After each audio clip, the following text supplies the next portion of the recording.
The book of 1 Samuel, chapter 1. Elkanah and his family. There was a man named Elkanah who lived in Ramah, in the region of Zuph, in the hill country of Ephraim. He was the son of Jeroham, son of Elihu, son of Tohu, son of Zuph, of Ephraim. Elkanah had two wives, Hannah and Peninnah. Peninnah had children, but Hannah did not.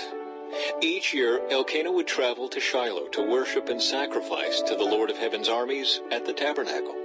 The priests of the Lord at that time were the two sons of Eli, Hophni and Phinehas. On the days Elkanah presented his sacrifice, he would give portions of the meat to Peninnah and each of her children.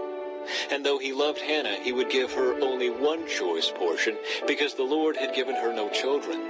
So Peninnah would taunt Hannah and make fun of her, because the Lord had kept her from having children. Year after year it was the same. Peninnah would taunt Hannah as they went to the tabernacle. Each time Hannah would be reduced to tears and would not even eat. "Why are you crying, Hannah?" Elkanah would ask. "Why aren't you eating? Why be downhearted just because you have no children? You have me, isn't that better than having 10 sons? Hannah's prayer for a son. Once after a sacrificial meal at Shiloh, Hannah got up and went to pray. Eli the priest was sitting at his customary place beside the entrance of the tabernacle. Hannah was in deep anguish, crying bitterly as she prayed to the Lord. And she made this vow: "O Lord of heaven's armies, if you will look upon my sorrow and answer my prayer and give me a son, then I will give him back to you. He will be yours for his entire lifetime, and as a sign that he has been dedicated to the Lord, his hair will never be cut." As she was praying to the Lord, Eli watched her. Seeing her lips moving but hearing no sound, he thought she had been drinking.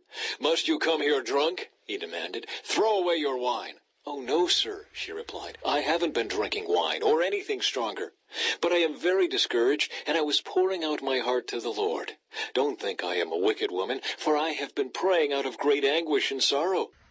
"In that case," Eli said, "go in peace. May the God of Israel grant the request you have asked of him." "Oh, thank you, sir," she exclaimed. Then she went back and began to eat again, and she was no longer sad. Samuel's birth and dedication. The entire family got up early the next morning and went to worship the Lord once more. Then they returned home to Ramah. When Elkanah slept with Hannah, the Lord remembered her plea, and in due time she gave birth to a son. She named him Samuel, for she said, "I asked the Lord for him." The next year, Elkanah and his family went on their annual trip to offer a sacrifice to the Lord. But Hannah did not go. She told her husband, "Wait until the boy is weaned. Then I will take him to the tabernacle and leave him there with the Lord permanently." "Whatever you think is best," Elkanah agreed.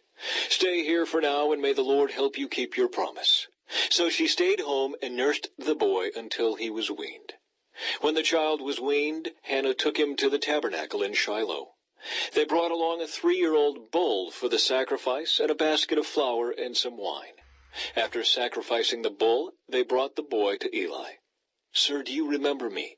Hannah asked. "I am the woman who stood here several years ago praying to the Lord. I asked the Lord to give me this boy, and he has granted my request. Now I am giving him to the Lord, and he will belong to the Lord his whole life." And they worshiped the Lord there.